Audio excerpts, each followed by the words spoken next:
Nora Whitlock had balanced Lady Miriam Ashcombe's books for 9 years without losing a penny. Yet on the morning £300 vanished, Lionel Ashcombe emptied Nora's desk before the servants, called her a thief, and dismissed her without wages or a reference. He performed the accusation in the estate office, beneath the portrait of his dead aunt. Rain tapped the long windows, and 6 indoor servants stood against the wall, because Lionel had ordered them there. Seth Crowther, the estate steward, laid the transition cash book open upon Nora's blotter. A receipt for £300 from Foss and Marr Machine Works appeared on one page. The facing folio, where its disposal should have been entered, was gone. "You kept the book," Lionel said. "You alone held the office key." Nora touched the cut edge near the binding. It was clean and slightly curled, not blackened like papers recovered from the spring fire at St. Agnes. This leaf was removed with a blade. "And now she instructs us in the method." Lionel smiled toward the servants. Her father had taught her double entry at the kitchen table when other girls were learning decorative stitches. Every sum had 2 homes, he used to say. If one disappeared, look for the person who benefited from the empty chair. Nora knew she had entered the Foss and Marr remittance under Lady Miriam's private direction. She also knew that memory was not evidence. Crowther turned her drawers onto the floor. Steel nibs, sealing wax, her brass ruler, and 9 years of copied totals scattered at Lionel's boots. No money appeared. The absence did not soften him. "You will leave before the will is read," he said. "If you sign a confession, I may refrain from placing the matter before a magistrate." Nora put her ruler and her father's small black account book into her valise. "Then you must place it before him." The will was read that afternoon in Lady Miriam's drawing room. Nora remained because Mr. Warburton, the family solicitor, said the document named her. Lionel received Ashcombe Hall, its farms, securities, and household effects. Smaller legacies went to cousins and servants. Then Mr. Warburton adjusted his spectacles. "To Nora Whitlock, in recognition of faithful service, I devise the freehold known as St. Agnes Almshouse, together with its fixtures, rents, ways, waters, and appurtenances, subject to any lawful charitable covenant affecting the same." Someone near the fireplace gave a startled laugh. St. Agnes had burned in March. Its 12 elderly residents had escaped, but the north roof had fallen, the common laundry was gutted, and the parish had declared the place unfit for habitation. £16 in rates and drainage charges were due before Martinmas. Local masons valued the salvage below the debt. Lionel's expression altered for only a moment. Then he leaned back. My aunt possessed a stern humor. Mr. Warburton's young clerk, Samuel Dean, handed Nora a deed packet tied with faded blue tape. The schedule listed 12 rooms, 1 common washhouse, a spring passage, and a narrow rear yard. Nora saw Samuel glance at a second line in the will before Mr. Warburton covered it with his hand, but she was too numb to understand the gesture. Outside, Crowther waited beside the carriage with a paper already prepared. Lionel would pay £5 for the property if Nora signed before sunset, he said. The offer exceeded what any breaker had proposed for its stone. An hour ago it was a punishment, Nora replied. Why is it worth £5 now? Crowther folded the paper. Pride is dear lodging for a woman without a reference. She walked the 3 miles to St. Agnes beneath a borrowed umbrella. The almshouse stood beyond the village on a low rise, its soot-streaked stone wings enclosing a weed-filled court. 12 doors faced inward. Above them, black windows stared through broken glass. The southern keeper's room still had half a roof, and there Nora found the rent books Lady Miriam's executors had dismissed as scorched rubbish. She worked by candlelight, separating damp paper with her penknife. 12 residents had paid 1 shilling each quarter. Beneath their names appeared another entry, numbered she. Its amount varied, £2.10, £3.15, once nearly £6, but it returned every quarter for 22 years. Each sum had been received, carried forward, and accounted for with perfect care. 12 rooms, 13 payments. Before Nora had finished checking the first year, Crowther's silhouette crossed the broken courtyard. He pushed Lionel's purchase offer under the door and called that it expired at sunset. Nora looked from the inexplicable 13th rent to the £5 offer. The man who had ruined her reputation wanted the burned almshouse before she had spent one night inside it. One of those rents, she understood, had never been meant to be found. At dawn, St. Agnes looked less mysterious and more expensive. The east gutter had torn free, rain entered 4 rooms, and ivy had opened a joint above the common hall. Nora counted 14 sound slates within reach, 3 usable doors, and enough dry timber in the old coal shed to brace one ceiling. She also counted her money, £2, 7 shillings, and 4p. It was all she possessed. She drew a plan in her father's notebook. The almshouse formed 3 sides of a square. 4 rooms occupied each wing, each with a narrow bedchamber and hearth. The keeper's room and office stood beside the entrance, but were not included among the 12. Behind the north wing lay the roofless laundry, where a charred box mangle remained bolted to the stone floor. Beyond it, nettles concealed the rear wall. No 13th room appeared. Nora was clearing fallen plaster from the keeper's hearth when a woman in a brown shawl entered without knocking. She was broad-shouldered, about 35, and carried 2 pails as if they had offended her. "Beatrice Clay says you have her rent books," the woman said. "She was matron here before the fire. I'm Hester, her daughter. They belong with the property records. Your mother may inspect them whenever she wishes." Hester studied Nora's soot-stained cuffs. "Mr. Crowther says you stole from Lady Ashcombe. Mr. Crowther says many things while other people carry his water." Hester almost smiled, then remembered not to. She set down 1 pail. The spring pipe was cut after the fire. "That water came from my cottage, a penny." Nora paid it and wrote a receipt. The small act puzzled Hester more than an argument would have done. That afternoon Hester returned with Beatrice, a thin woman of 64, whose burned left hand remained curled against her apron. Beatrice inspected every book before she spoke. She named the 12 women who had lived at St. Agnes in March, and those before them. None had occupied a hidden chamber.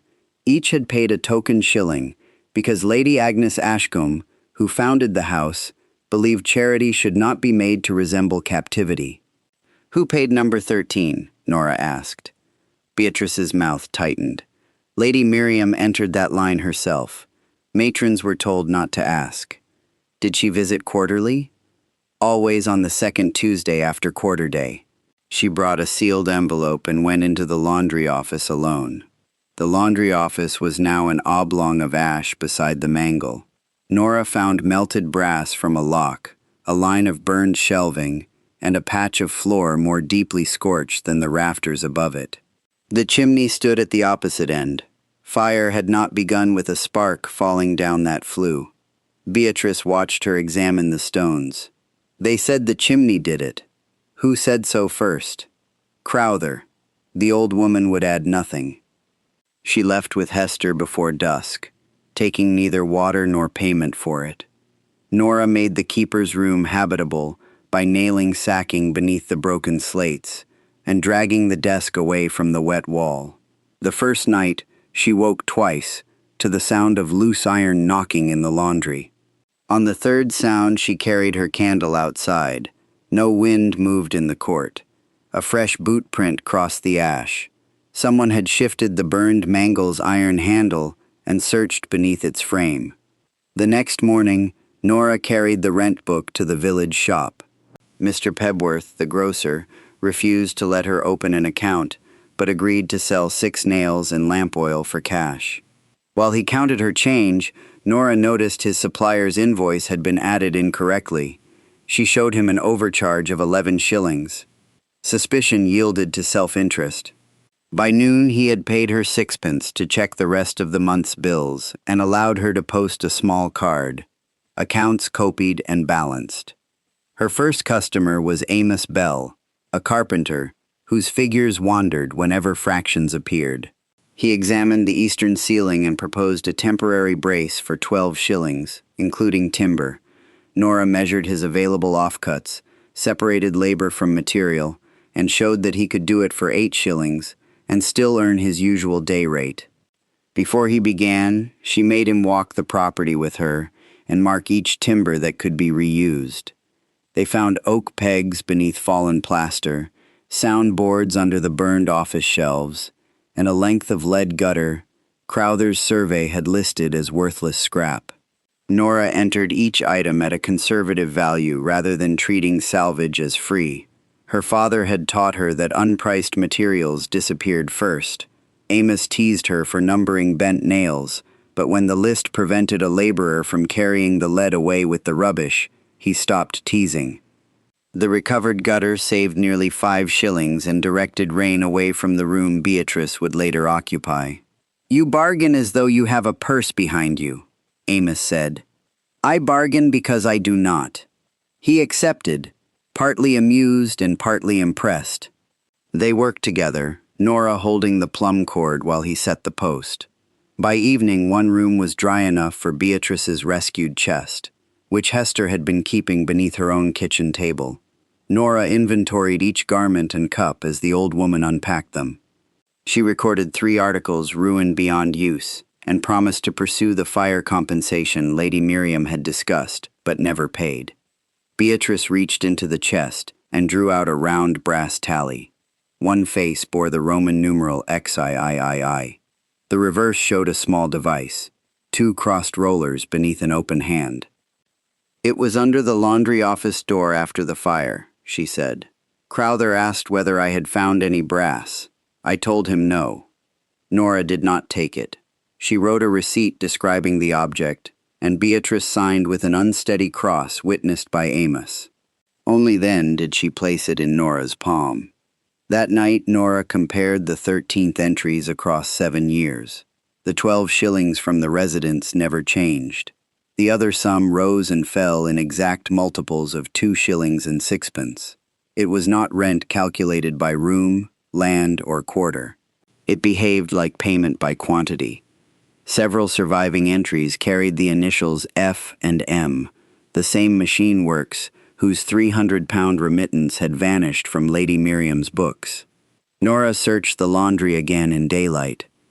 The Mangles' wooden housing had burned away, leaving 2 iron rollers, a toothed wheel, and a counterweight shaped like a squat cylinder. Beneath the soot, she found the same device stamped into the metal, crossed rollers, and an open hand. Beside it were the letters AR and the number XIII. Her fingers were tracing a narrow seam around the counterweight when hooves entered the yard. Crowther dismounted beside the gate and handed her a parish notice. Unless the dangerous portions of St. Agnes were secured within 7 days, the estate, claiming responsibility for neighboring land, would petition for demolition. £16 in charges remained due. "Mr. Ashcombe has improved his offer," Crowther said. £20, and he will tell the magistrate that the missing money was an error. Nora folded the notice around the brass tally. "An error does not require my property. You have no property. You have whetstone and a criminal complaint waiting to be signed." He rode away without looking toward the laundry. That effort not to look told Nora precisely where his attention lay. For the next 6 days, St. Agnes became an exercise in triage. Amos secured the east ceiling and fenced the fallen north stair. Nora sold 2 sound lengths of scorched oak for 14 shillings, spent 9 on lime, rope, and roofing felt, and reserved the rest for food and postage. Hester cleared the old spring channel in exchange for Nora correcting the laundry owner's wage book. It showed that Hester and 3 other women had each been shorted 4pence a week for 5 months. "If I accuse him, he'll dismiss me," Hester said. "Then do not accuse him alone." Nora prepared 4 identical statements. The women presented them together, and the owner paid half the arrears rather than face the parish overseer. Hester ceased repeating Crowther's version of the theft. At the vestry room, parish clerk Elias Moore showed Nora the assessment plans for St. Agnes. The original map, drawn in 1856, included the 12 dwellings, common laundry, rear yard, and a 6-foot passage to a spring beyond the north wall. A later estate copy omitted both passage and spring. Lionel's adjoining tenant had fenced the strip into a grazing field. "Ways and waters," Nora murmured, remembering the will. Elias raised an eyebrow. "If you mean to dispute a boundary with Ashcombe Hall, you will require more than an old parish sketch." She ordered a certified copy anyway, paying 2 shillings she could not spare. In the market town, the bank manager would not discuss Lady Miriam's accounts. Nora asked only whether a check received from Foss and Marr on October 9th had been honored. He refused that as well, but his eyes moved when she named the date. At Mr. Warburton's office, Samuel Denny met her in the passage. He said the will was admitted to probate, and her devise was valid, but his employer represented Lionel in the estate administration. "There was another sentence after the charitable covenant," Nora said.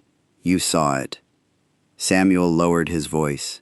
"I saw a reference to a memorandum deposited separately. The envelope listed in our inventory was not among the papers Mr. Ashcombe delivered." "Will you put that in writing?" Fear closed his face. "Not while I am employed here." He walked away, ashamed but not yet brave. Back at St. Agnes, Nora studied the scorched vouchers. One fragment read, "Guarded pattern, 2 shillings 6pence per apparatus." Another preserved the name Alice Rowe. Beatrice remembered Alice as a laundress who had lost 2 fingers in a workhouse mangle before becoming the first matron of St. Agnes. She had tinkered with the common mangle for years, insisting that its weight could be released without placing a hand between the rollers. The iron survivor in the laundry included a broad guard bar joined to the counterweight. When Amos eased the rusted wheel, the bar dropped before the rollers closed. "Simple," he said, "and clever. The newer mangles at the commercial laundry have nothing like it." Nora placed the brass tally against the circular end of the counterweight. It fitted a shallow recess exactly. When she turned it, something clicked inside, but the end cap did not open. Along the rim, almost hidden beneath soot, were 4 words. "By weight, carry forward." It was an accountant's instruction and a mechanic's joke. Nora had seen the phrase beside the 13th entry for years, without understanding that it described a physical key.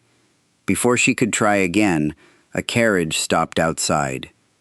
Lionel entered with a surveyor and 2 laborers. The surveyor declared the north wing unstable after an inspection that lasted less than 10 minutes.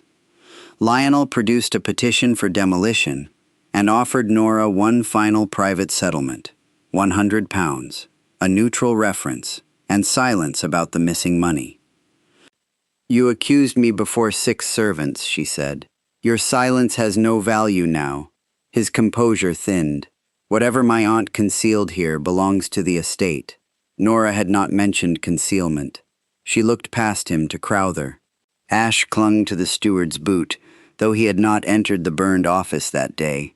The parish inspector arrived at Nora's request before Lionel's men could begin. Amos showed him the new brace, the fenced stair, and the sound southern rooms. Elias Moore produced the assessment, describing 3 separable wings. Reluctantly, the inspector granted 30 days to make 4 rooms safe and ordered only the loose north gable dismantled by hand. Lionel departed with his laborers. His defeat was temporary, but it gave Nora an evening. She, Amos, Hester, and Beatrice returned to the mangle after dark.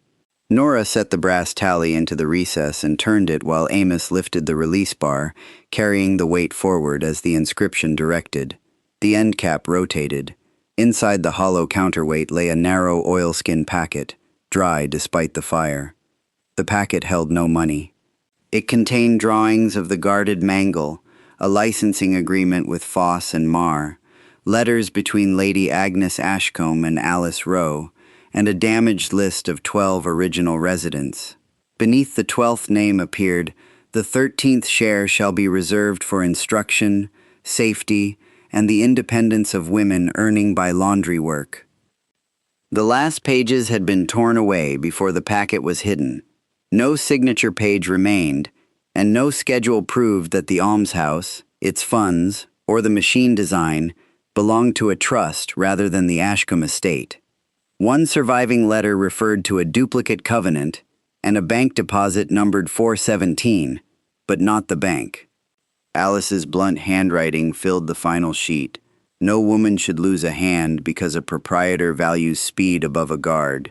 If the 12 rooms preserve 12 lives, let the 13th payment teach others to preserve their own. Nora understood the changing sums at last. Foss and Marr had paid 2 shillings and 6pence for every guarded mangle they manufactured. Lady Miriam had recorded those licensing fees as the 13th rent, preserving the account in the language of the house. It was a moral legacy, and perhaps a valuable one. Without the missing deed schedule, it was not yet a legal claim. At sunrise, Lionel returned alone. He saw the soot on Nora's sleeves and the open end of the counterweight. His face gave away what his words tried to hide. "I will pay £200, he said. "Today, for Whetstone, for an end to this vulgar performance." Nora held Alice Rowe's letter behind her back. "The performance began in your office." Lionel stepped close enough for her to smell cloves on his breath. "A torn paper found in a ruin will not answer a theft charge. Sign over St. Agnes, and the charge disappears. Refuse, and you may test how much sympathy a magistrate has for a dismissed bookkeeper holding estate documents." After he left, Nora reread the reference to Deposit 417. Below it, in Lady Agnes's hand, was half a sentence. "The keeper named by the final bequest shall administer." The rest had been torn away. Lady Miriam had not merely given Nora a ruin, she had set her an account that powerful men believed she could not complete. The next test came not from Lionel but from the people Nora was trying to help. Crowther owned Hester's cottage in the estate's name. 2 days after Hester signed the wage complaint, he gave her notice to leave by Saturday. The laundry owner dismissed her in the same hour for agitation. Beatrice's room at the cottage went with hers. "He says we may remain if I swear you asked Mother to invent the brass tally," Hester told Nora. "He says the estate will find us another place if we remember the fire properly." Nora had saved £1 3 toward the rates. The inspector required 2 additional rooms weatherproofed before anyone could live at St. Agnes. Felt, lime, glass, and Amos's labor would consume nearly all she had. "I cannot promise comfort," Nora said, "but I can promise Crowther will not choose what you remember." She spent 18 shillings on repairs and made rooms 2 and 3 dry. Hester and Beatrice moved in on Saturday with a handcart, bedding, 2 chairs, and Hester's small table mangle. The decision left Nora 5 shillings short of the first-rate installment. It also gave St. Agnes its first residence since the fire. Hester proposed taking laundry at the Almshouse. Nora feared the damaged common room could not support it, until Alice Rowe's drawings showed how the old stone rinsing trough had drained toward the stolen spring passage. Amos fitted a temporary guard to Hester's table mangle, copying the lever in Alice's design without claiming to understand every measurement. Nora priced coal, soap, starch, water, and labor separately. Within a week, the 3 women could wash and press 6 households' linen at a small profit without cutting Hester's wage. They kept the accounts on a slate displayed beside the door. Some villagers refused to enter while a suspected thief sat at the desk. Others came because Hester's linen was clean and her prices honest. Mr. Pebworth brought the shop cloths. Elias Moore sent the vestry towels. Amos persuaded 2 laborers to bring their Sunday shirts. At the end of the first week, their cash box held 11 shillings and 9pence. 9 shillings belonged to Hester and the women who had helped her. 1 shilling and 8pence replaced soap and coal. The remainder stayed against repairs. Nora paid herself nothing. Hester objected until Nora showed that the keeper's salary could not be invented before the covenant was proved. The small profit would not rescue St. Agnes, but it demonstrated what Lionel's valuation ignored. The property could support work because it possessed water, stone troughs, drying space, and women who understood the trade. Beatrice, freed from fear of eviction, began remembering aloud. On the night of the March fire, the 12 residents had been sleeping in the parish hall while the north roof was repaired. Crowther knew the building was empty. Shortly after midnight, Beatrice had seen him carry a stone jar from the estate cart into the laundry office. It smelled of lamp paraffin. When flames appeared, he shouted about the chimney before anyone had inspected it. "Why did you tell no one?" Nora asked. Beatrice held up her burned hand. "I went back for the residence box. He told me I had confused pain with memory. Then he reminded Hester who owned her cottage." Nora wrote the statement exactly as Beatrice gave it, read every sentence back, and had Amos and Elias witness the mark. She also copied each paper from the oilskin packet into her father's notebook, noting tears, stains, watermarks, and the order in which the sheets had been folded. Her training told her that a copy was weaker than an original. It also told her never to let the only record occupy one place. She sent registered inquiries to Foss and Marr, 3 banks, and the office that supervised charitable accounts in York. Postage and certification cost 4 shillings 8 pence. To meet the rate installment, she sold the silver brooch her father had given her on her 18th birthday. It brought 7 shillings less than he had once paid for it. Lionel sent a different sort of paper.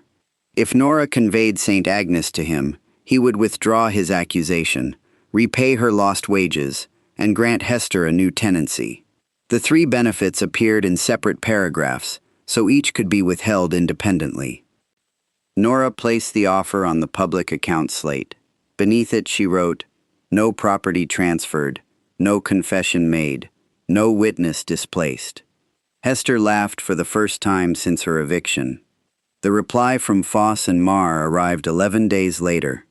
The firm's surviving partner confirmed that Alice Rowe and Lady Agnes had licensed a guarded mangle mechanism in 1856. The agreed payment was 2 shillings and 6 pence for every machine sold. Remittances went quarterly to the St. Agnes account under the reference 13th share. In October, at Lionel's request, the firm had paid £300 to end the contract early. The check had been made to Lady Miriam Ashcombe as surviving trustee. Nora read the letter twice. The missing money was not ordinary estate income. It was the price of extinguishing a contract that Lionel did not own.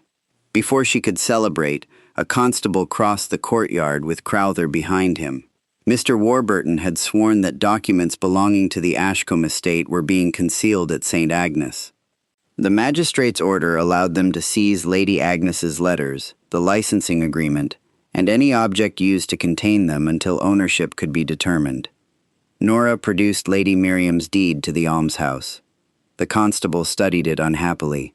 "I am not here to decide, Miss Whitlock. I am here to take the papers named."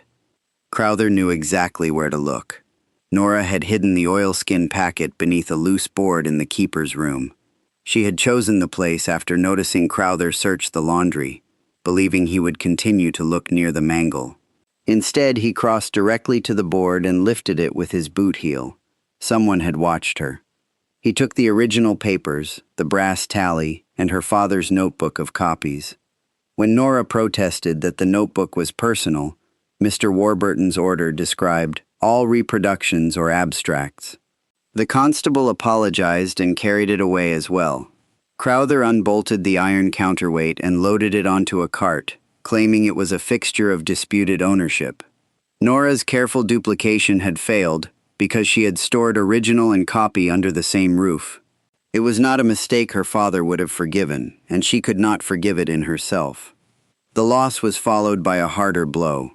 Lionel obtained an interim order forbidding commercial use of the property until the covenant question was resolved. The laundry customers vanished. Amos had to stop work because Nora could no longer pay him.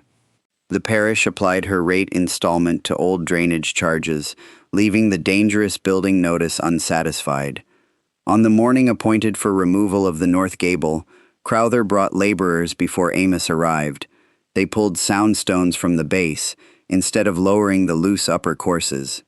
The remaining wall lurched into the laundry, smashing Hester's mangle and splitting the rinsing trough. Hester dragged Beatrice clear seconds before the roof timber fell. Crowther called it an unfortunate collapse. Nora saw a length of Amos's bracing rope coiled untouched on his cart. By evening, the wash-house was unusable, their income was gone, and rain entered the 2 rooms Nora had repaired. Hester's anger turned upon her. "You said records would protect us." "I said I would keep an honest record," Nora replied. "I did not say dishonest men would fear it at once." The distinction sounded thin even to her. At the magistrate's preliminary hearing, Lionel produced a receipt stating that Nora had accepted the £300 in cash on Lady Miriam's behalf. Her name appeared at the bottom in a close imitation of her hand. With the original estate folio missing and Nora's copies seized, the magistrates allowed the theft complaint to proceed and ordered her not to remove any remaining fixtures from St. Agnes. The village newspaper printed the accusation under the heading, "Bookkeeper's Strange Bequest." Mr. Pebworth took down Nora's accounts card. 2 laundry customers demanded their linen back, though it was already clean. Even Elias advised her to leave the district until the hearing. Only Beatrice studied the forged receipt without wavering. "That is not how you make a 7. Nora looked again. Her 7s had a short crossbar, learned from her father so they could not be confused with 1s. The forged amount, £300, 0D, used a plain 7 in the receipt number. More important, the receipt bore number 684. Nora remembered issuing that same number 6 weeks earlier for a tenant's Michaelmas grain payment. Lionel's forger had copied the next number visible on a surviving stub, without knowing it had already been used. Proof of duplication lay in the estate office, beyond her reach. That night, Beth Rowan, a junior housemaid who had stood against the wall during Nora's dismissal, came to St. Agnes in the rain. She carried Nora's old desk blotter under her cloak. Crowther had ordered the servants to burn everything from Nora's drawers. Beth had kept the blotter because its leather corners could be reused. Pressed backward into the top sheet were fragments of the missing folio. Nora held it before a mirror and made out the check number, the words St. Agnes Deposit, and a figure ending in 300. Lower down appeared the impression of receipt 684 beside a grain tenant's name. "I saw Mr. Crowther cut the page from the book," Beth whispered. "Mr. Ashcombe was in the room. I will say it, if I am not made to stand alone." Nora had asked Beatrice to stand alone after the fire, Samuel to stand alone against his employer, and Hester to stand alone against the laundry owner. She finally understood that evidence did not become justice until witnesses could bear its cost together. "You will not," she said. The next morning she carried the blotter to Samuel Dene, not to Mr. Warburton. She showed him the mirrored impression and the Foss and Marr letter, which Crowther had overlooked because Hester had slipped it into Beatrice's bodice during the search. Samuel read both in silence. "Deposit 417, he said at last. "Our old inventory uses 400 numbers for packets lodged with York Union Bank. Lady Agnes's memorandum was listed there, not in our office." He still feared dismissal. Nora did not pretend courage would cost him nothing. She asked him to make a sworn statement only of what he had personally seen, the will's reference to a deposited memorandum, and the absence of its envelope from Lionel's inventory. Beth and Beatrice would make their statements the same day. Elias would certify the old boundary plan. Foss and Marr would be asked to send a clerk with their contract register. Samuel looked at the 3 women waiting outside his window. "Mr. Warburton will end my articles." "Possibly." "You are not skilled at comforting false hopes." "I am a bookkeeper. False hopes make poor assets." He laughed once, without pleasure, and reached for an affidavit form. Their combined statements persuaded a county judge to order York Union Bank to identify Deposit 417 in the presence of both parties. Lionel attended with Mr. Warburton. Nora came with a newly retained solicitor paid for by 5 villagers who had witnessed the demolition, including Mr. Pebworth, whose faith had returned more quietly than it had departed. The bank produced a tin deed case sealed in 1856. Inside lay an executed duplicate of the St. Agnes Covenant, witnessed by a York solicitor and 2 of the original residents. The full schedule of land, spring rights, machinery, and licensing income, Alice Rowe's drawings, and 22 annual statements from the bank. A later instrument signed by Lady Miriam appointed the person receiving St. Agnes under her final will as the next managing trustee. The covenant did not make Nora rich. It gave the 12 rooms and their token rents to a relief trust for widowed working women. It directed the 13th share, the machine income and its investments, to safety instruction and paid apprenticeships. The principal, now £2,640 in government securities, could not be consumed for private benefit. Its interest could repair and operate the house. The spring passage remained part of the freehold and could not lawfully be fenced into Lionel's field. Most important, the bank statements accounted for the missing £300. Foss and Marr's final check had been endorsed by Lady Miriam and deposited into the trust on October 10th. It had never passed to Nora.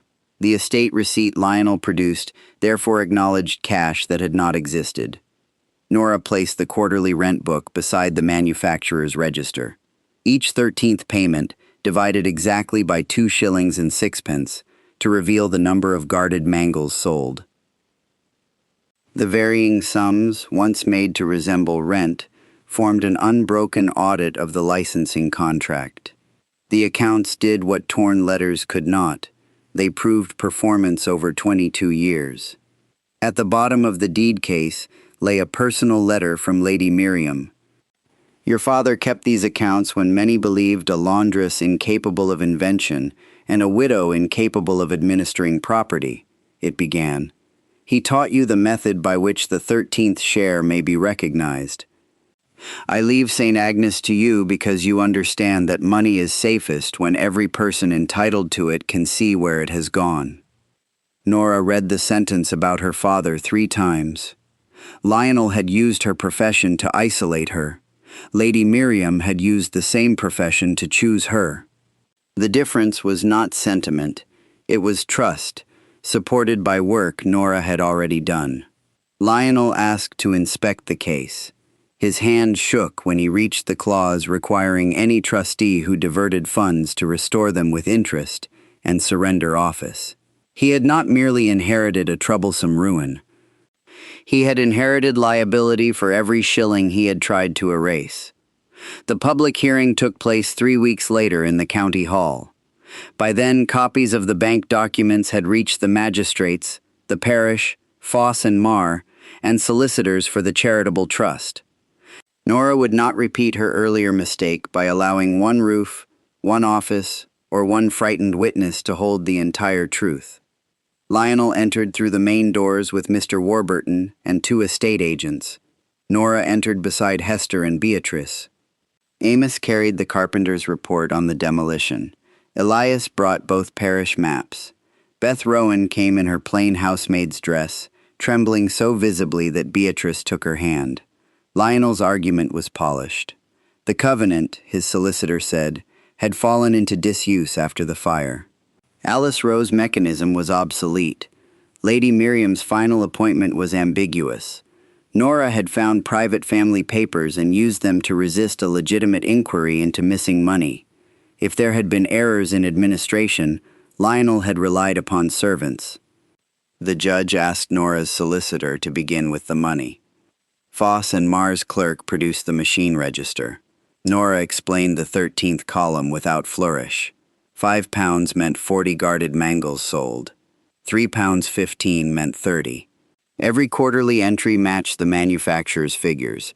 The 300-pound check matched the final release of the contract, and the deposit recorded by York Union Bank. There was no unbalanced sum once the removed estate folio was restored through the bank entry, and the impression on Nora's blotter. Lionel's forged receipt failed under simpler scrutiny. Elias produced the Grain Tenants Parish copy of Receipt 684, dated 6 weeks earlier, and bearing Nora's genuine signature. One receipt number could not lawfully acknowledge two unrelated payments. The real receipt also showed Nora's crossed 7. The false one did not. Beth described seeing Crowther cut the folio from the transition book while Lionel watched. Samuel testified that the will referred to a deposited memorandum and that Lionel's inventory had omitted it before Nora ever entered St. Agnes. Beatrice described the paraffin jar, the empty building, and Crowther's threat against Hester's tenancy. Amos explained how the demolition crew had undermined sound masonry and ignored the bracing rope. Mr. Warburton tried to isolate each fact. A servant might misunderstand a conversation. An old woman might confuse a jar. A clerk might misread an inventory. A carpenter might resent losing work. Nora had spent her life seeing the weakness in that tactic. It treated every entry as though no corresponding entry existed. "No single witness is asked to prove the whole account," she told the judge. "Miss Rowan proves the folio was removed. The bank proves what the folio contained. Foss and Marr proves why the money was paid. The covenant proves to whom it belonged. Mrs. Clay proves how the papers at St. Agnes were threatened. The fire and demolition show who benefited when they disappeared. Each fact has another home." Crowther sat behind Lionel, gray beneath his whiskers. When called, he first repeated that he had acted as a state steward. Lionel's solicitor then suggested that any excessive zeal in searching or demolition had been Crowther's alone. Lionel did not look at him. The steward understood that he had become the empty chair. He asked to amend his evidence. From his coat, he produced 3 notes he had kept against the day Lionel denied responsibility. One ordered him to clear the laundry office before the old lady renews her covenant. Another instructed him to remove the transition folio and prepare a receipt in Nora's hand. The third promised him the tenancy of North Farm after St. Agnes passed back to the estate. Crowther admitted carrying paraffin into the empty almshouse, setting the office alight, and later directing the destructive removal of the gable stones. He had believed, he said, that no person would be harmed. Beatrice raised her scarred hand, though she did not speak. The judge dismissed the theft complaint against Nora and referred the forged receipt, the destruction of records, and the fire evidence for prosecution. He removed Lionel from any control of the St. Agnes Trust and ordered a full account of every payment received since Lady Miriam's illness. The interim restriction on the almshouse was lifted. Its boundary, including the spring passage, would be surveyed from the covenant and certified parish plan. Liability for the improper demolition and loss of laundry income would be assessed against the estate and Lionel personally after the accounting. No one in the hall applauded. The decision was too grave for theater. Lionel left between his solicitor and an officer, his public mask finally less useful than the servants he had treated as replaceable. Crowther remained to sign his deposition. Outside, the newspaper reporter asked Nora whether she felt vindicated. "The account has been corrected," she said. "The house has not." That answer traveled through the village faster than any speech. Mr. Pebworth restored her card to the shop window. The 4 laundry women offered 1 day's labor each. Families who had avoided St. Agnes brought sacks, pans, and spare glass. Some came from guilt, some from admiration, and some because they wished to be associated with a victory. Nora accepted useful work without pretending every motive was noble. The commercial laundry owner never apologized. He complained that the revived trust would distort wages and refused to return Hester's job. Hester told him she no longer required it. At St. Agnes, the court officer returned the oilskin packet, brass tally, and iron counterweight. Nora checked every item against the inventory before signing. Her father's notebook had a new water stain but no missing pages. She placed the originals in a bank deed case, certified copies with the new trust solicitor, and working copies in a locked cupboard at the Almshouse. Beth watched her distribute them among 3 custodians. "Now may one of us be frightened," Nora said, without frightening the truth. The financial accounting took 4 months. Lionel had diverted £78 in earlier licensing payments and incurred £116 in damage, lost income, and costs connected with St. Agnes. Together with the £300 remittance and interest, the sums were restored from his personal securities under court supervision.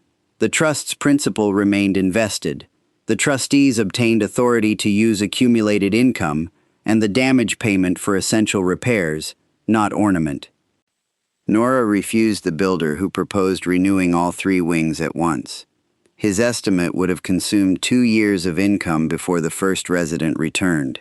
She divided the work into phases. During the first winter, Amos and 2 laborers made the southern wing watertight, rebuilt 4 chimneys, and fitted 4 rooms with sound doors and glazed windows. They repaired the keeper's office last because Nora continued sleeping there beneath patched felt.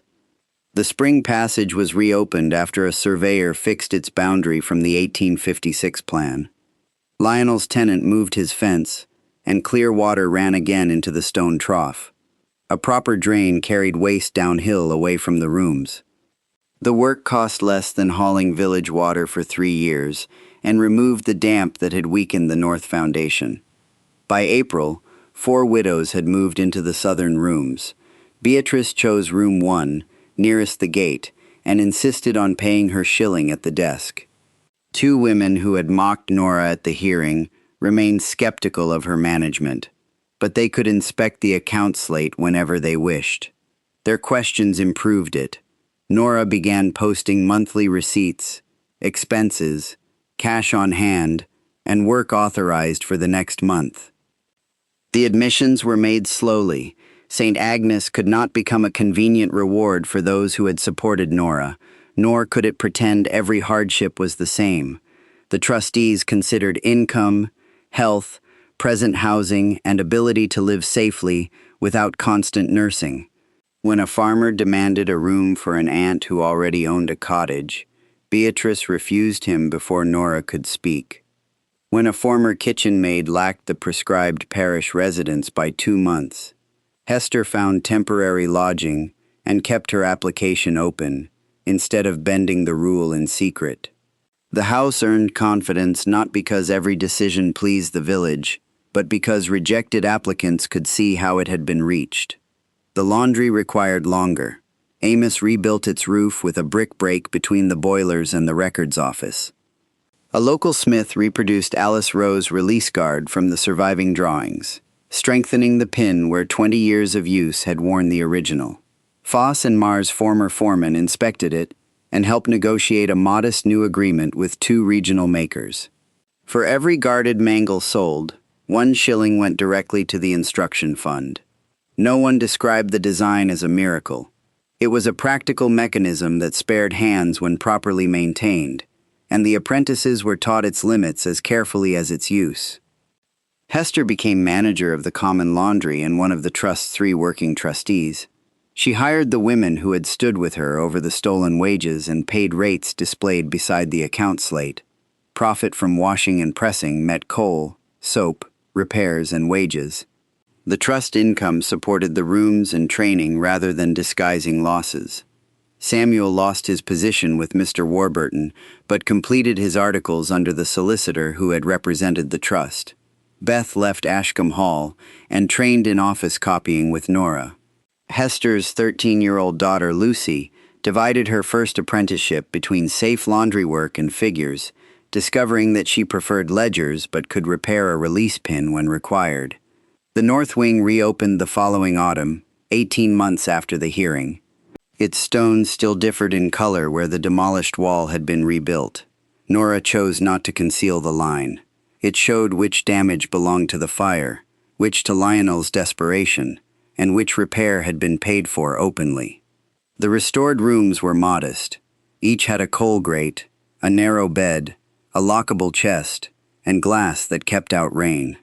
There were no velvet curtains or sudden luxuries.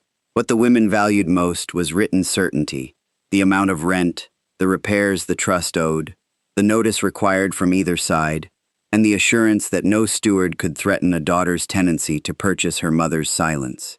Those terms hung beside the laundry accounts in lettering large enough for Beatrice to read without spectacles. Lionel's later prosecution ended his control of the Ashcombe estate. Faced with Crowther's notes, the duplicate receipt, and the bank record, he admitted falsifying the account and directing the destruction of documents. The court imposed imprisonment and restitution. Crowther also answered for the fire and demolition. His decision to testify reduced neither Beatrice's injury nor his responsibility, but it prevented Lionel from placing the whole crime upon him. Mr. Warburton withdrew from the family practice after the inquiry found that he had accepted Lionel's inventory without examining the deposited memorandum referenced in the will. Nora received a fixed annual salary as keeper and managing bookkeeper, approved by the other trustees and printed in the accounts. She continued private work for village tradespeople, so neither her livelihood nor her judgment depended entirely on St. Agnes. She replaced her father's silver brooch only after the repaired house had held a full year's reserve for coal and roof work. The new brooch was plain brass, stamped on the back with crossed rollers and an open hand. On the first quarter day after all 12 rooms were occupied, the residents gathered in the common hall. One by one they placed a shilling on Nora's desk. She entered each name, read the amount aloud, and passed the book around for inspection. 12 rooms produced 12 rents. Then Lucy brought an envelope from the laundry.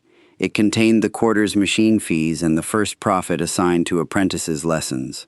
Nora opened the old ledger to the line marked XIII. For 22 years, that line had concealed its purpose from men who would have seized it. Concealment had saved the fund, but it had also left women dependent upon the courage of a few keepers. Nora ruled a fresh column and wrote its name in full, Instruction and Safety Share. Beatrice sat beside the fire, flexing the fingers that remained. Hester stood in the open laundry doorway while Lucy read the new entry aloud. Beyond them, clean water crossed the restored yard, and the 12 doors faced a court no longer black with ash. For the first time, the 13th rent did not need to pretend that it belonged to a room.